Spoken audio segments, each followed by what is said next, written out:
Hi there, I'm Bill Connors with Aphasiatoolbox, and this video is part of the February 2016 newsletter.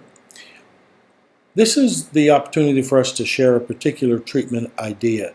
In this case, a pretty useful one that's part of our Developing Mindfulness Aphasia Treatment approach.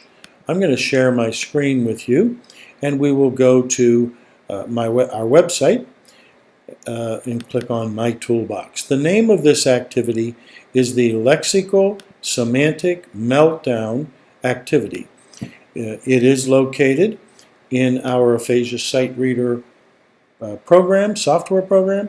However, this activity can be done very effectively with paper and pencil, index cards, and so on. So under the Aphasia Phonics module, Lexical-Semantic Meltdown, and let's do ale. So the idea here is that we are going to have ALE as the end of our word, and you're going to practice deciding some things.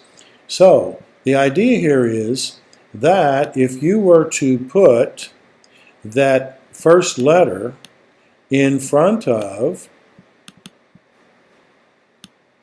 the ALE, your first activity is to decide, would that make a real word? So this is called a lexical decision. One of the great things about this activity is that it really does work activating not only those different speech language areas, but forcing the connections between them, forcing the brain to activate and spread among lexical areas, semantic, sounds and letters, phonics. So the first idea is here is that would that make a real word if we put that B in front of there? And I think what you might say there is yes. What you're going to do next is not say that word, which you're going to be tempted to. What you're going to do next is talk about that word so that you're keeping that word, that lemma, lit up in your head, thinking about the spelling, thinking about the sounds, while you go ahead and talk about it, describe it in some fashion. Okay? So we look at this and we look at putting that letter in front of these letters. Does it make a real word? You might say no. Now sometimes you might say, gee, that does, when I sound it out, it sounds like this. And that's a good thing to do. Talk about that. Kale. It's not spelt the same way, but it sounds the same way. Get the different parts of the brain really activating. Okay? Someone might say, no, I don't think it's a real word. And you could then discuss it. You could say, you know, I'm thinking that is a woman's name or a man's name. And so on. So let's go back to our whiteboard.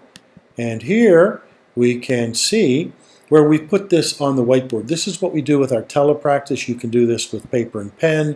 I'm going to put the letter alphabet up over here, and I'm going to say, gee, tell me, if I put this in front of here, does it make a real word, yes or no?